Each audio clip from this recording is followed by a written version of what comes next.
The origin of this talk is one that I gave at a design educators conference in Toronto a couple of years ago, and around that time I was beginning to kind of shift my focus more away from commercial practice and gravitating heavily towards history and teaching and theory. And so when I got an invitation to submit an abstract, I was excited because I had been noticing over time, over the past 10 or 15 years that I've been teaching, this kind of decrease in the skill level that I was seeing in upper level students in terms of being able to understand relationships between form and meaning, and even more kind of fundamentally, formal relationships themselves, that is, issues related to scale and the quality of the construction of a composition and so on. And so I was very excited to be able to maybe meet some people who could help me find some ways to get around that, and maybe they were seeing some of the same sort of things and we could talk about it. And so I was very excited until I saw the conference theme, which gave me some pause and then flew me into a rage. Because I'm not really a big fan of sentences made up of words that generate no meaning. And so I submitted an abstract in which I roundly denounced the conference and its themes as interrogating a nebulous fog of moot, inconsequential, and tangential issues that had no purpose. They invited me anyway. And among those were some of these kind of revelatory nuggets of information. For example, I wasn't really aware of the fact that encouraging curiosity has an effect on people's ability to acquire knowledge, and so on. This, as though graphic design had ever been anything other than a social act, at least as far as I had understood it, a tremendous focus on what the concerns of students were, which I thought were completely useless, given that students are generally ignorant of the field in which they're studying. That's why they're studying it. And I don't really care how they expect to or want to learn. There's an expertise in every field, and it needs to be transmitted in a way that's functional. There's this old canard that I thought we had gotten through in the mid-'80s after the Macintosh appeared. Both is the answer. And these kinds of, I can't even begin to describe what these mean exactly. New learners, the second sentence, I have no idea. And this one, my personal favorite, to which my only response was, really? So all of this kind of navigating around kind of what I thought was the core issue of what it means to do design, that is to communicate ideas, organize informational experiences using visual form, what I thought we should be talking about at such a conference, was kind of bizarre to me. And so, having been in therapy for a number of years, I recognized this kind of dance around really, really sort of fundamental issue as kind of the hallmark of a certain kind of psychological or emotional state. And so I began to wonder, what is it that's driving this anxiety, if it is indeed anxiety that is pulling educators and practitioners away from the basics of what it is that we're supposed to do, which is how to teach, how to use visual form for communication. So I hypothesized. The first anxiety that I imagine might be a source for this was a kind of an overwhelming sense of newness, the shock of kind of the impending future, and not only certain kinds of new discussions around pedagogy and the way that there are differences in how students learn, sometimes more verbally, sometimes more visually, but also technology. So with regard to the myth of the new learner, there is no such thing. Anatomically modern humans have been thinking in the same way for close to 50,000 years, possibly more than that. There is has been no change in the mechanisms or the processes of cognition that have occurred over that time. So we can just throw that one right out the window. Bye. And that is to say that, our friend Uzzi, the Italian Iceman, given a little bit more knowledge about the natural world, the physical world, other than the medicinal characteristics of various herbs and plants and so on, could just as easily have developed Sputnik himself had the need arisen. And if you sort of think about the nature of sign making in general, stretching back even past, further back past the Neolithic period into the Paleolithic, is that our own sort of formulation of how signs are constructed and the way that we parse those signs, their visual forms, and interpret meaning really hasn't changed all that much, as you can see. And incidentally, so technology is historically a kind of a friction point, a point of tension where new methods, new delivery platforms create a kind of anxiety about, well, how do we respond to this new kind of machinery and this kind of experience that's radiating out of a screen rather than print. And at the same time, we've all become familiar with an experience on screen that harkens back to a technology that we have been familiar with for about 4,000 years. Nothing new under the sun there. Scroll, scroll, scroll, scroll. To a certain degree, I think that there has been a response, a kind of an anxious response to the DIY movement. Now, of course, with the appearance of desktop publishing and its implications for sort of professionalism or the acquiring of professionalism without necessarily having to engage in a full deep dive of educational experience, as well as issues of authorship that it has kind of brought up, I think has been contributing to some degree to that anxiety. Most notably, I think that the notion of co-creation. Not only do you have potentially designers who are formally untrained going out into the world and presenting themselves at the same level as those who have been formally trained, but there is also now the notion of this kind of participation that is both naively trained designers, self-trained designers, as well as non-designers may be brought into the creative process in some manner. As Liz Sanders, the theorist, sort of describes co-creation, it is really a kind of sort of updated version of something with which the design and advertising communities have been familiar for several decades, and that is focus testing. That is, co-creation, and the way that Sanders frames it, is essentially a kind of research through the constituents, engaging with the constituents for whom one will be designing in order to get their very valuable input as to what their expectations are for the delivery of information, how they might best interact with that kind of information, how the designed artifact will meet their needs. And those are entirely valid and highly valuable kinds of information to have.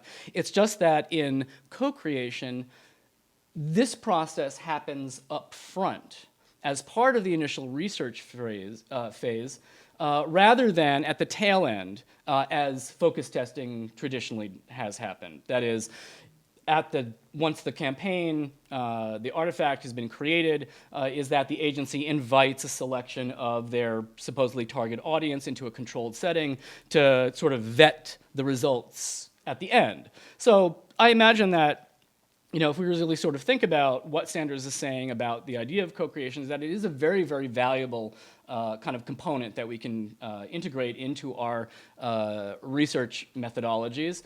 And so I don't think there's really any need to be sort of wary of it. However, if we take that a bit of a step further and actually contemplate a kind of a situation wherein people who are not designers, people who are part of the communication constituency, the public, may actually be curating providing content, assembling and disassembling content, organizing it in new ways on various kinds of social media platforms or cross-platform applications, bridging the gap between the digital environment and the brick and mortar or the physical environment, is that there is something to kind of think about there. This kind of complexity, the scalability that's required in order to adapt different kinds of content input at various levels in a kind of an ecology that can morph and adjust and respond in real time rather than in kind of traditionally sort of top-down communication strategy that is communicating with you and about you, not to you, as has been kind of historically the case, makes use of all of the kinds of formal skills that are so fundamentally important to communicating in general. These kinds of issues that are likely to gain in relevance and begin to also adapt and evolve in ways that we can't even foresee yet were presented in an educational paper that Meredith Davis developed for the AIGA called Graphic Designer 2025. And she outlines a number of these kinds of new sort of systems-based adaptable ecologies that do, in fact, foresee or foretell the kind of participatory curation of content by non-designers, by the audience themselves. To scale something up or down, to translate the visual cues and codes that are necessary to navigate experiences, to bring forth metaphor and resonant understanding, those things are essentially formal issues. To create a totality, even out of a kind of multinodal, uncontrollable, participatory system in which the source and the quality of the content being curated by this vast network of users or participants requires the ability to be able to understand very clearly formal distinctions, that is, relationships on a visual level between large and small, soft and hard, foreground and background, internal and external, set, subset, grouping, and so on. Matrix, rhythm, movement, they're all formal issues when you boil it down. And they're really nothing that we haven't been looking at for a long time. In essence, this kind of participatory sort of ecology, this adaptable ecology, is really the kind of fruition of a concept that has been the driving force behind all design thinking for the past 150 years, beginning with William Morris and Frank Lloyd Wright, moving into the secession and then into the Deutsche Werkbund, and through especially the work of Peter Behrens and Wright, this notion of the totality of the designed experience, that all parts of your world are an aesthetic experience, each one playing off of, interacting with, contradicting, being in dialogue with those things, from the space in which you live to the furniture in which you are sitting, the table at which you are eating, the utensils with which you are eating the food off of the plates, the view out the window, the textiles, the clothing you're wearing, the literature that you're looking at in that space. Design, for the past 125 years, as a growing, evolving profession, has identified this idea, this totality, as a goal of aspiration. And we've been teaching about that totality in terms of how to orchestrate multiple kinds of communications in different media, at different times, sequentially or serially, through branding, ever since Mr. Behrens himself inaugurated the concept of brand design in 1906, and not just print branding. If you're familiar with his output for the AEG in Berlin, which was the Electrical Manufacturers Association, not just the logo and custom typefaces and layout organizations and marketing and informational sell sheets, but also the design of the products themselves, the designs of the showrooms, the designs of the factories and all the tool and die that were used to make those products in a kind of adaptable ecology that would have to respond in a way that we already understand. If any of you have taught branding before, if any of you have done branding, you have done exactly what Meredith Davis and the future naysayers have brought to the table. We've already done it. Bing! The eggs are done.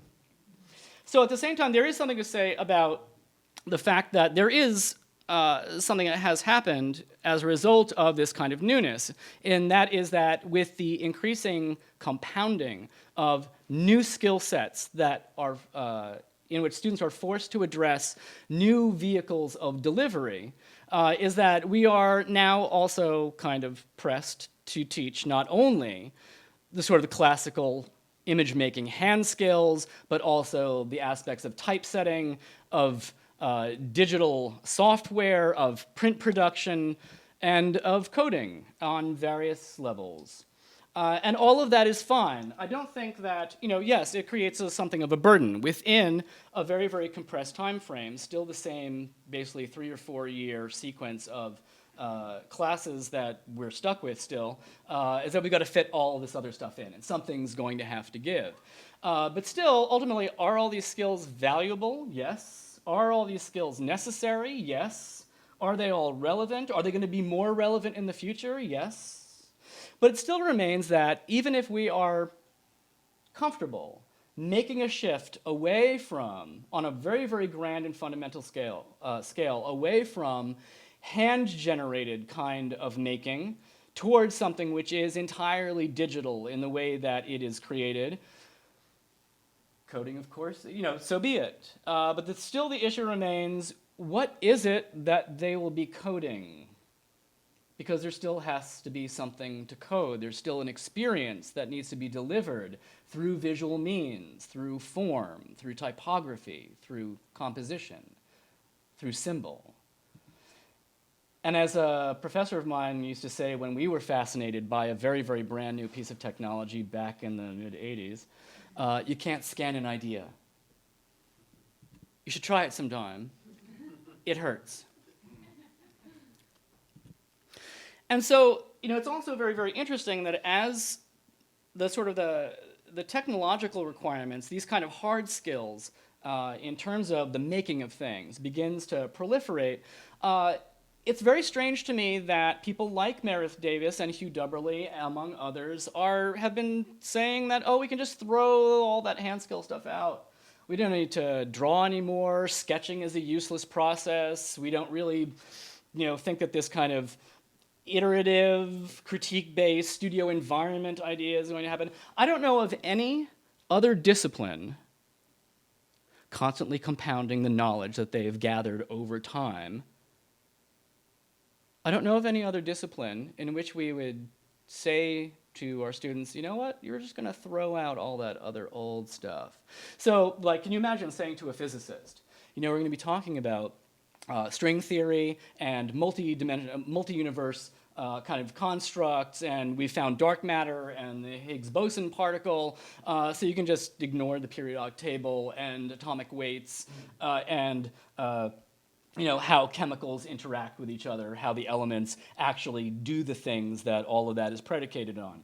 And if we're going to go down that road, then we should just as well get rid of everything else, including Copernicus, and go back to the 16th century and start from scratch. But I don't think anybody wants to do that.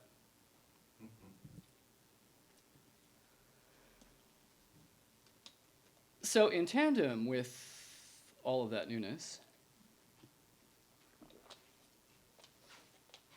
I think that we are in a time, increasingly, it has been happening for a while, and you all know it, is the kind of the pressure that external market forces bear on the work that we do and the way that we practice. And there are everyday, real-world practical exigencies that we can't really avoid. We have to be able to make a living. Our students have to be able to make a living, and that's fine. But still, it has always been, and I'm sure it still is, an issue that rankles designers, and it has for a long time, because there is always a moral compromise that attends profit-making. The design profession worked very, very hard in the 20th century to get ourselves a seat at the table so that we could introduce the value that our expertise entails at a much higher level in a much more integrative way, so that we weren't really considered anymore to be simply just stylists, temperamental artists, but were actually part of the machinery of commerce, that our problem solving and creative skills, our uses, our ability to bring an experience to life on behalf of a commercial client could not only grow the bottom line, but also, in a very, very kind of aspirational and sort of utopian way after the Second World War, create this kind of sense that we were out of the darkness of the earlier part of the 20th century, and that design and business together would grow culture.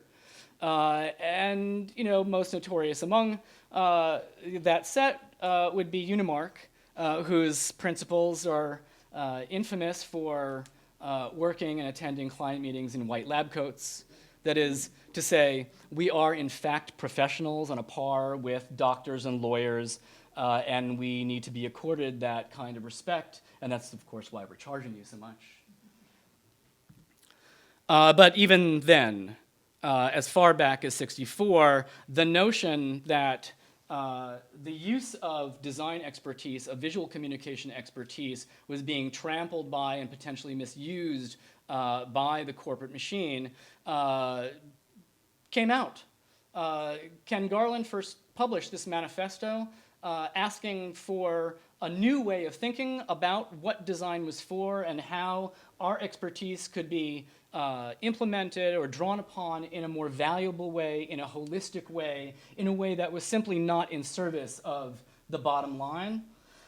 And as he says, there are going to be times when you're going to have to do stuff that you don't necessarily want to do or feel is the most value, has the most value in the world, but the business, the relationship between business and graphic design is what it is, and I don't want to take the fun out of life or anybody else's, but maybe we should start to think a little bit about what it is that we're actually doing and what kind of end uses our skills are being put to. And I think that's a valid discussion. It's a discussion that I have about possibilities of practice with my students in nearly every class, every day, have always had them. But I don't think it's for us to necessarily frame graphic design or visual communication solely as a vehicle toward corporate communication, that there are other kinds of practice in which our students can engage, and it's really for our students, once they have evolved into practitioners, once they have gained that sense of agency, it's for them to determine how they're going to practice, how they're going to make use of that education and their understanding.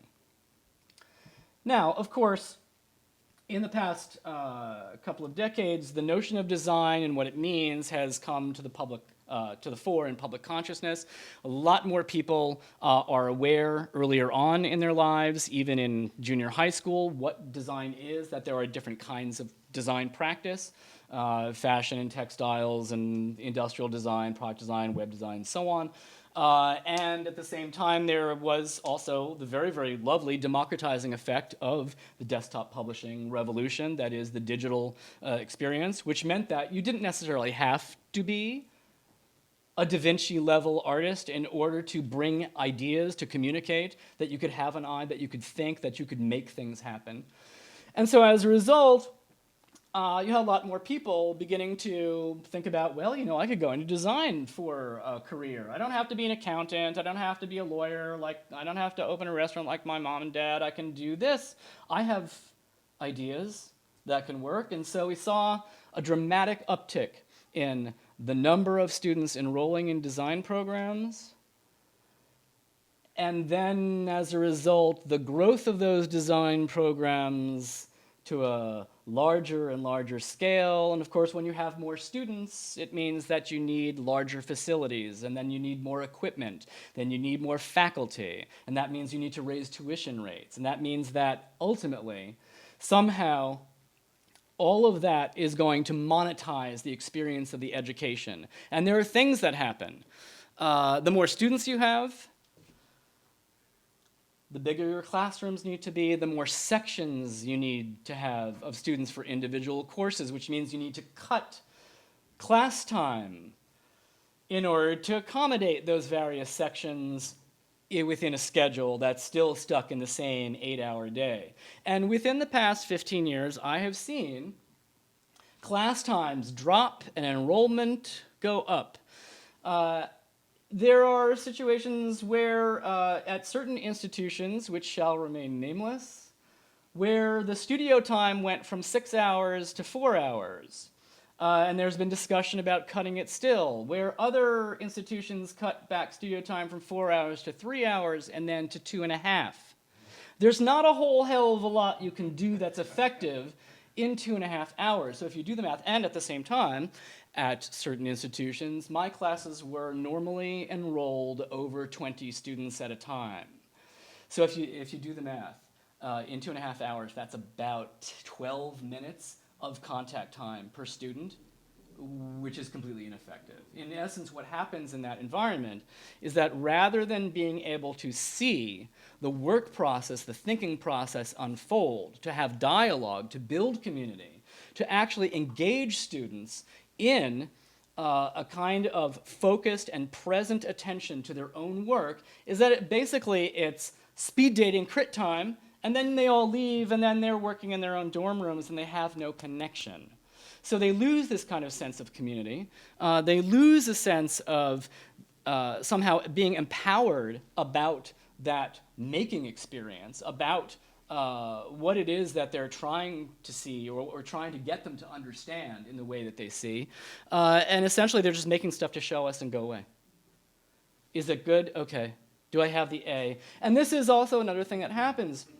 As the tuition increases, as the educational experience becomes more and more tethered to the commercial environment, that is, that students are highly anxious about being able to get a job and make a living, and they have to explain what it is that they're doing to their parents, who are often paying the bills.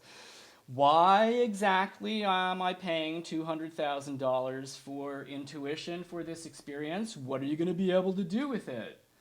And so the expectation then becomes that simply attending and going through the motions of the coursework that is meeting the basic requirements in this limited time, in this compressed, highly kind of invasive environment, means that it also becomes very difficult to justify a grade below a B.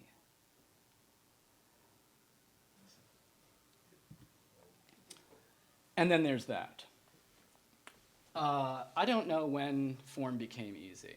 I would say that form is easy if we abdicate our role as thinkers and image makers to software, to templates, to ready-mades. And that's not the kind of easy way out, I think, as a working method that we necessarily want to inculcate in our students. I think what we are after is driving or generating, again, this kind of sense of agency, this sense of meaning and purpose about the kinds of form making, about the kinds of communication that we're expecting our students to go on to do as practitioners. But it is true, is that anybody with a computer and an internet connection can fire up Pinterest and grab, see what's been done, what's kind of interesting, what's hip, what's hot, what sells, can get web templates and logo templates, and without very much money, can suddenly profess to be a graphic designer, maybe even a self-taught graphic designer. And that can be workable. But it becomes very, very difficult to convince then a corporate client that your $50,000 design fee has some meaning, that you have value, in contrast to the $50 logo that you're going to be able to get from somebody who's going to kind of sort of undercut that whole business model and just try to get the work done as fast as possible. And then, of course, we come into this kind of this entropic situation where low-level, unoriginal work that's styled or rendered in an acceptably professional manner begets other low-level, similar work, and we're generating a kind of never-ending pastiche that doesn't really grow the profession, that doesn't grow our students or ourselves as thinkers and makers, that is not authentic, that is kind of problematic. And, you know, that's it. Academia has been complicit. Academia, as well as the capitalist market-based system, share in the responsibility for this sort of sad state of affairs. You know, it's one of the reasons why you can call up, you know, the websites of 100 different design firms in any number of countries, and you're going to see this.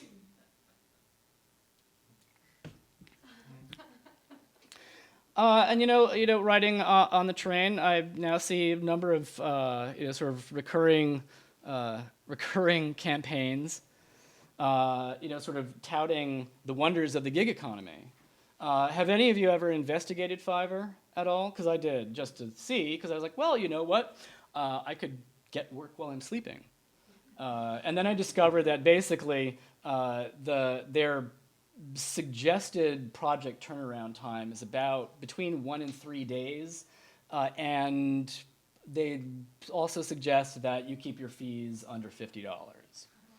So how do you explain, again, to a client that your $50,000 fee is worth it when they can get the same work done, theoretically, for $50? How do you establish that value? It is that we have to be able to make our expertise known. We have to identify it, maybe again refresh ourselves, communicate that idea, and maybe we should stop cranking out 10,000 or 20,000 design graduates every single May. Maybe instead of bolstering the enrollment numbers, we should cut out 70% of the students that we are now normally allowing in because we want their cash. We've got to feed the beast. Maybe we should be a little bit more of a hard ass when we're grading, and honest and frank. No, you tried really hard, but you didn't get it. You don't get to pass. You know, it's a law of basic economics. You want to change this puppy around? Cut off the supply. Because then ultimately, really, we're just a pair of hands again. We're no longer at the table, and we're relegated to simply taking orders from people who don't really understand what we do, whose thinking and whose backgrounds and experiences may involve creativity of very many different kinds, all valid, but is not the same kind of creativity and not the same kind of understanding that visual communicators bring to the table. So there's a lot going on. No, honey bunny. So let's take a deep breath.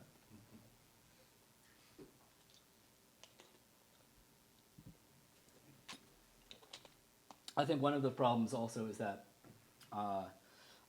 as a result of those kinds of forces and this kind of sort of reactive thinking, this kind of backing into the corner, is that we no longer treat the educational experience as a real-world experience that has value into and of itself. It's not really important, I think, for us to say, this is what your education is going to get you. You figure that out. It's our job as visual communicators, possessing a very rarefied, highly complex kind of competency, to define what that educational experience ought to be, how best to guide students through that educational experience, and to make it of equal value, to be able to perceive learning as a fundamentally humanist endeavor that is its own reward, and not simply a stepping stone to a crappy job laying out brochures. So then that begs the question, which I always hate to ask. And there are a lot of definitions of that. And these are parts of two different definitions from Jessica Helfand, and they are perfectly lovely. I think that we forget, given all these kinds of extraneous kinds of things, that we forget sort of what the fundaments of designing happen to be. We are visual communicators. We are visual creatures. The vast majority of the way that we understand and interpret our environment is through our eyes. All design processes result in an artifact, a form, some combination of form. Form is an intrinsic component of every single kind of designed experience, whether screen-based, print, or environmental. And the outcome, therefore, always being about form, means that the quality of that form is paramount in defining what our core fluency happens to be. In writing the paper that accompanied that conference, I was peer-reviewed, and some of the comments asked me to actually qualify my definition of design as though that needed qualifying. So I had to dig into Rand, and Rand, who borrows from Eric Gill from the 1930s, and Gill, who himself borrows from way back. Basically, you're talking about stuff. But one of the sort of definitions of design and what it is that I really like is one that's proposed by Dr. Richard Buchanan, formerly the design chair at Carnegie Mellon and now the head of design management at Weathered University. And to him, it's a balance among three interrelated qualities. And he talks primarily in the context of digital interfaces, but he refers to all designed experiences as interfaces. An object is an interface, a book is an interface, a screen is an interface, a room is an interface. It's a medium between the human and the function of that thing, that tool, that object, that knowledge, whatever it happens to be. And he's applied a name to it. And so these are the three things.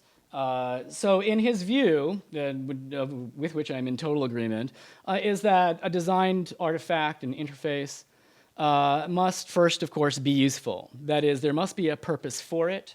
Its purpose must be relevant to those who are going to use it. That is, it must accomplish a task that the user is interested in accomplishing for whatever reason. Second is that it must be usable. That is, in its design, it must make its functionality known. That the user must be able to intuit the means by which they can access that functionality. And then last, and interestingly, at the base of the triangle, is that the balancer is that the artifact must also be desirable. That is, it must resonate on a symbolic and metaphorical level such that its usefulness and usability are perceived as relevant and resonant in a person's life. What does it mean to me? That's narrative, and that's form doing the speaking. That is, it is through form, what something looks like, that we are able to understand how something is useful for us, how it works, and why it's important in our lives.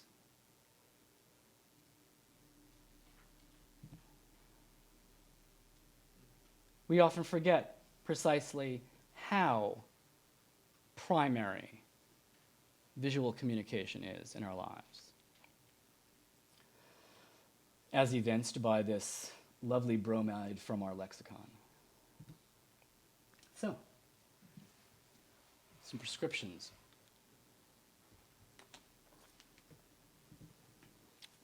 So I bring back the issue of the fact, first of all, yay, woohoo, it's been 100 years since the Bauhaus.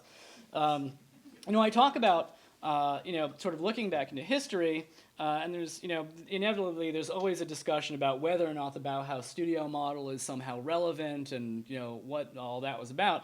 But it's not, for me, about sort of regurgitating, what came before. It's that we have a body of knowledge that has accumulated, aggregated, evolved over time, each new instance of understanding building on those before. Are there gaps? Yes. Are there overlooked or marginalized voices in that pedagogical development? Yes. And we can address those things, and we should. But that doesn't mean that we should ignore the track record of a number of exemplary, form-based curricula that span every continent and every decade for the past 140 years. Why, again, would we throw out all of that knowledge? And in fact, that knowledge, building and building and building, generation after generation, leads us to quite an effective roadmap that was established by Kenneth Hebert, the founding director of the graphic design program at Philadelphia College of Art, now University of the Arts. That is a series of principles for what a design education can be, could be, ought to be, in his view. And if you read through these, you'll see that there's not really a whole lot of dogma going on. The principles are quite open-ended and invite interrogation. They invite rethinking. And they're designed that way so that that program never really stands still. That it's not really, as a lot of people tend to think or perceive, a kind of style tribe. Its only goal is to cut things down to fundamentals. And there are a lot of fundamentals to the way that we see, to the way that we process what we see, the way that we parse the relationship between syntactic and semantic experience simultaneously, and what we do with that afterwards. Flash forward 10 years later, and we have a model for a course structure developed by Thomas Åkerse at RISD, now retired. It's a pretty precise roadmap for how one might go about structuring a series of educational experiences that scaffold one after the other and build from fundamentals to incredible complexity in a variety of media over time. And again, not that this is what you shall teach, but these are the ideas, the kinds of skills, the kind of understanding or thinking that we need to be able to grow in our students. You do that how you have to. So this always comes up, this kind of modernist sort of form-based idea, are we really just sort of looking at just a kind of a style, imposing a concept, an aesthetic? And the answer is no. It's not our job to do that. I don't really care, nor do I think any educator should care what their students' work looks like in terms of its style. Our goal should be to make sure that they understand the results, the consequences, the impact of decisions that they make stylistically in the service of meaningful transmission of information, of creating understanding. And I don't really care whether it's hard-edged Swiss-style minimalism or hand-generated, scratchy illustration. That's for the student. That's their value that they bring to the landscape of visual experience. And we also always seem to forget that modernism happens in a lot of different ways. Everybody right now is thinking, oh, modernism. Müller-Brockmitz, the Swiss international style out of Zurich. Grids, Helvetica, no pictures, some dots and lines. We forget that modernism has its roots, has always been, an open-ended system of inquiry, the imperative of questioning everything. That's the basis for modernist thinking. How it expresses itself as being Dada-esque or surreal or constructivist or minimal or maximal or eclectic or highly reductive or not provides a lot of latitude. And when you find designers that embrace that kind of inquiry, you find things like this work by Vaughan Oliver that, in kind of retrospect, you can see the seeds of a number of different kinds of thinking that inform his work. And no, it's not that he's, kind of ripping off the past like some designers here in New York I can name, but won't. Swatch watches. It's that spirit of inquiry led him to investigate many of the same kinds of notions of image making on a very broad, generously wide level. That happens to, on occasion, result in some gestures that harken back to the heritage of the past 150 years that he's exploring when he works. That also brings up the question of, form itself. As Andrew Blauvelt says, form is easy now, and we still want everything to look good, but we have these other things that we need to investigate. Form is not about looking good. It's not the veneer. It's the vehicle, it's the means, it's the stimulus that allows us to understand stuff. And that is, in looking at something, we appreciate its individual shapes, the proportions of those shapes, their arrangement in space relative to each other, their relation to us spatially, foreground to background, whether or not it is moving, which element might be dominating another element, in order to understand what we're looking at and therefore how to react. Is it a stone in the distance, or is it a bear coming to eat me? We use our eyes to parse form in order to know stuff. And so, of course, part of that activity has to be to deliver the form in a way that is compelling, that creates an aesthetic totality, that is visually impactful and engaging, to fight the flatness of the picture plane, which seems somewhat important to Western aesthetics, not always. And there are things that our eyes do with form that are kind of unequivocal. I know that right now several of these dots, some of these dots look closer to you than others, and I know which ones, and we all see which ones in the same way, and that's because the way that we perceive objects in space is hardwired into us biologically. Our students need to understand that there is perceptual truth, at least on the optical cognitive level. How we interpret those relationships becomes something of another question, but so I think it's important that, initially, that we lead the educational experience first off with understanding how to see. What does form do? How do we look? What happens to those things in space? How do we generate logic among those elements, whatever they happen to be? How do we find patterns in them? How do we generate a certain kind of tension, an anxious quality in a compositional field versus a restful one? Something that is advancing, aggressive versus something that's quiet. Something that seems like a progression from one place to another rather than a dropping or a bouncing, and so on.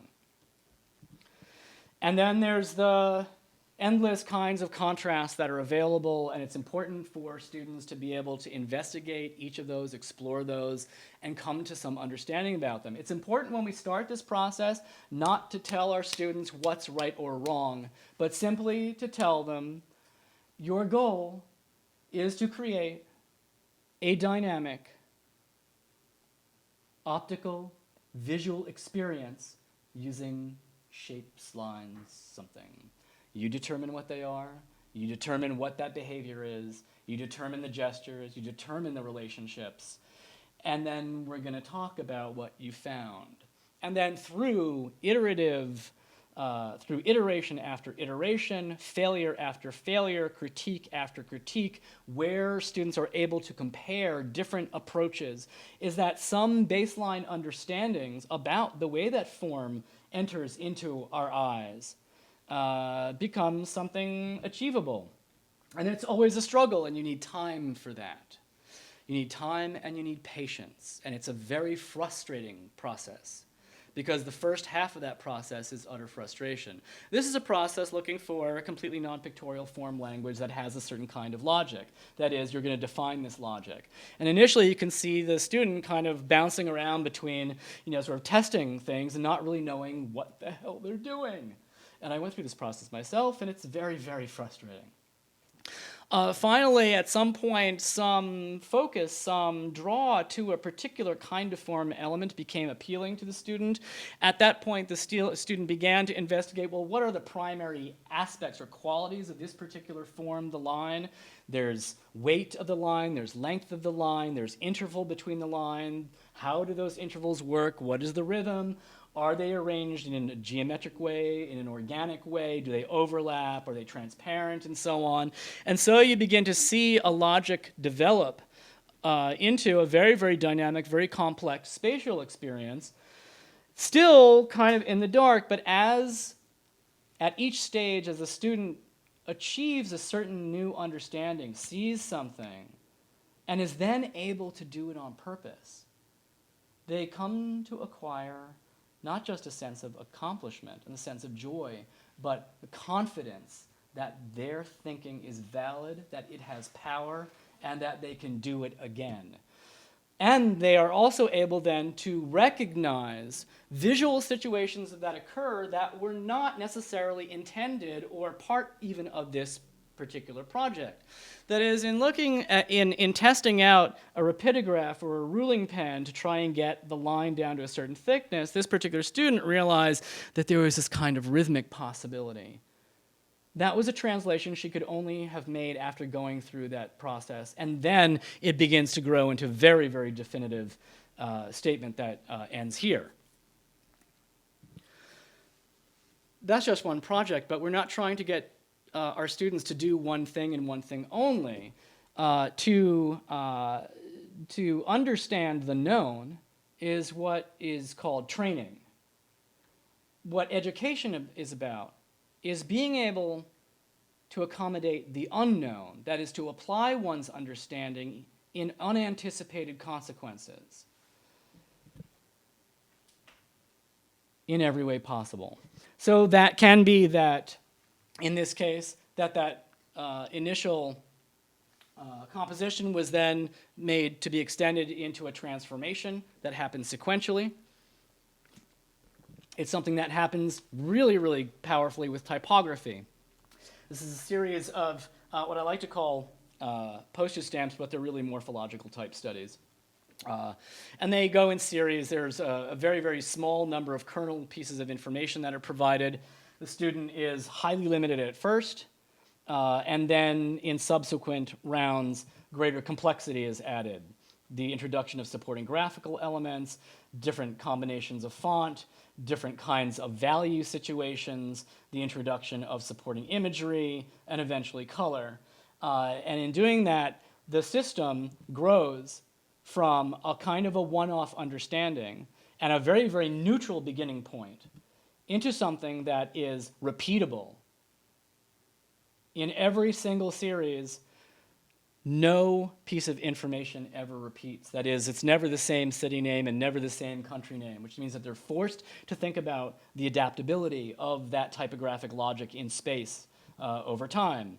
And this particular series, as you can see, developed in a completely different way, an entirely personal, invented aesthetic that is radically different from the one that you previously saw. So at the same time, the student is also growing a sense of their own image making, their own aesthetic voice, their own point of view. So is form just about all that kind of nice seduction? Of course not. Form is not just the vehicle for content.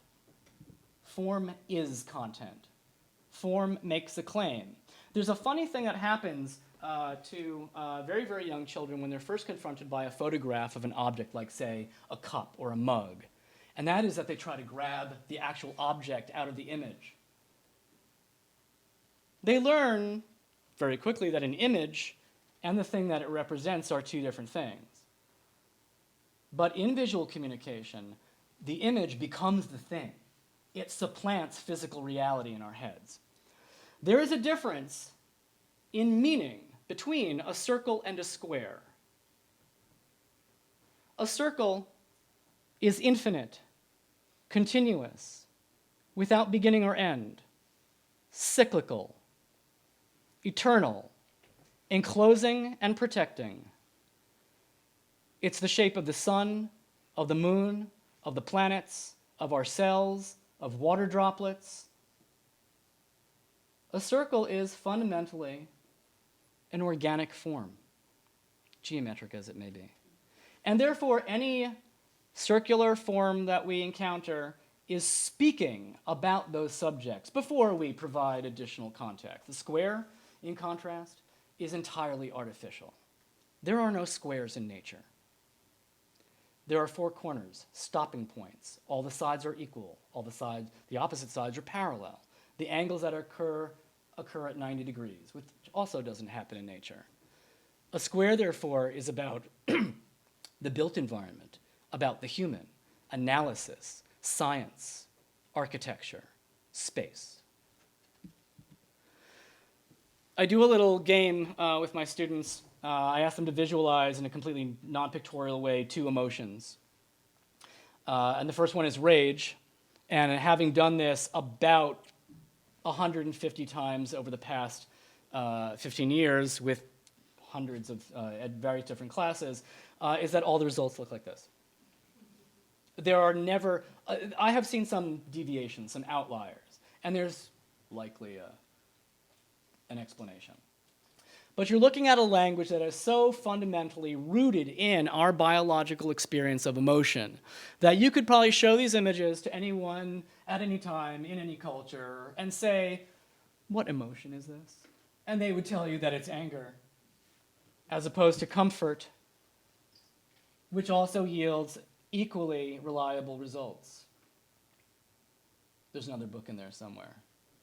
Softer, rounder, more horizontal, uniformity of direction in the marking, primarily curvilinear rather than angular and jagged, totalities, certainty, reliability, repetition, the things that make us calm.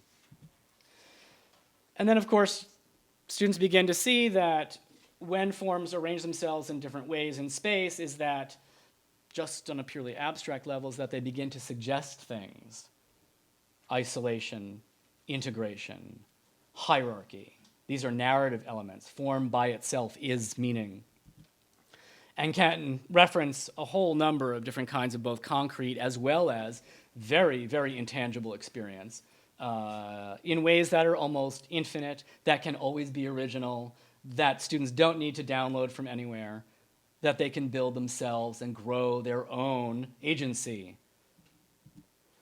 There's a difference in meaning between the manipulations to these two images of a book.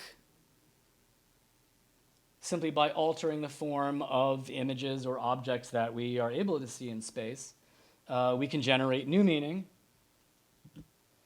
And even on the most fundamental kind of practical level, because a lot of our work forces us to bring a number of different kinds of content from different sources into play, into a combination, is that just to be able to find some kind of formal parity among images. What kind of language binds those things together as part of the experience for totality, so that they all look like they're part of the same communication designed by the same person for the same purpose, is very, very valuable. But you can't see that until you start with the dots. And it can be funny.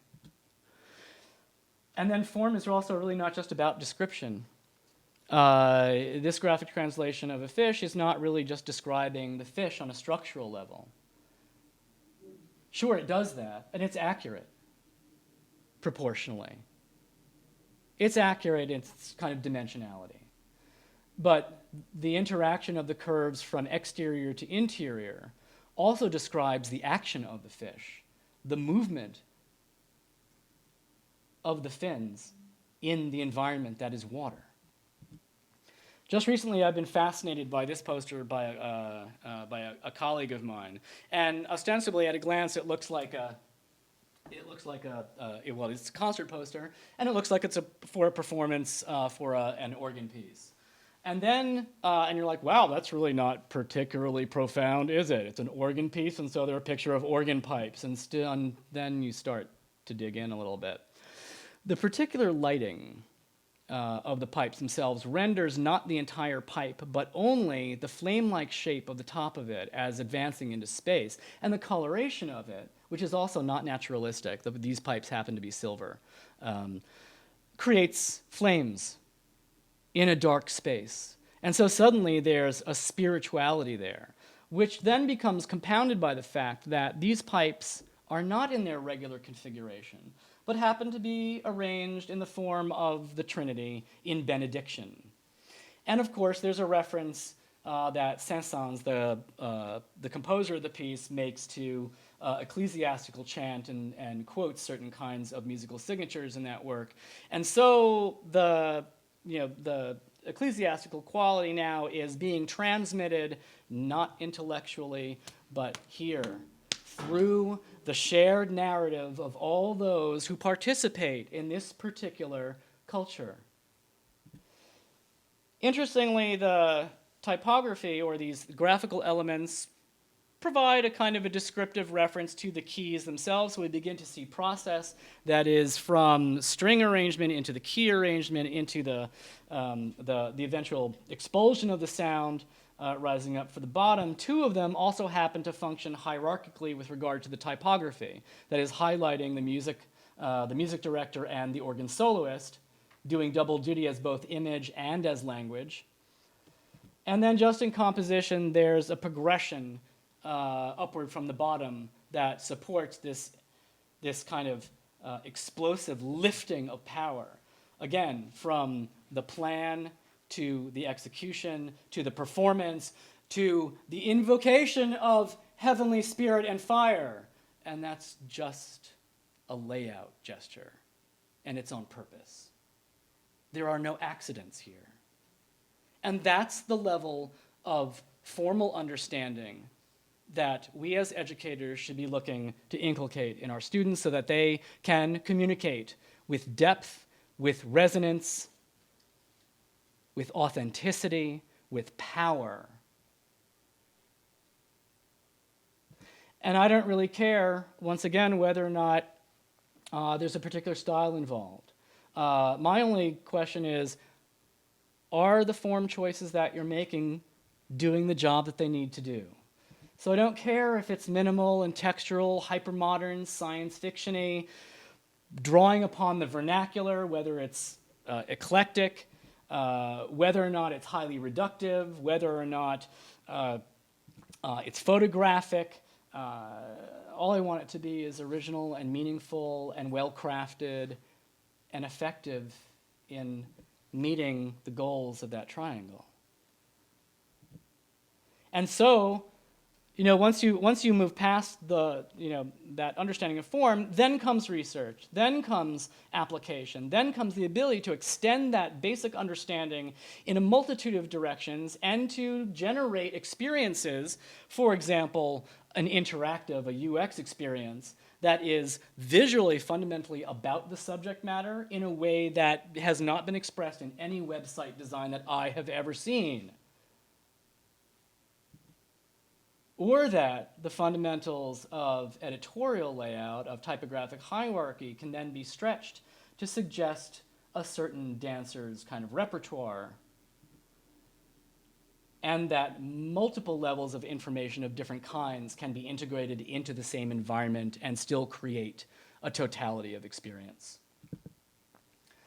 And it's not that I necessarily want to take this knowledge back into the ivory tower and hide it away from everyone. It's that being able to communicate that powerfully is how we build bridges, about how we engage community, about how we engage each other, about how we come to understand the experience of other people, to share, to grow the narratives that bind us together in an authentic and holistic way. And so, for educators, I offer really a call to arms. We need to stop reacting to what business and industry and all these other kinds of external forces are pushing us towards. We're the ones who need to define the parameters of our profession, the fluencies that we use to demand recognition of that expertise, to get out from under the wheel and start driving forward again, but behind it. Thank you.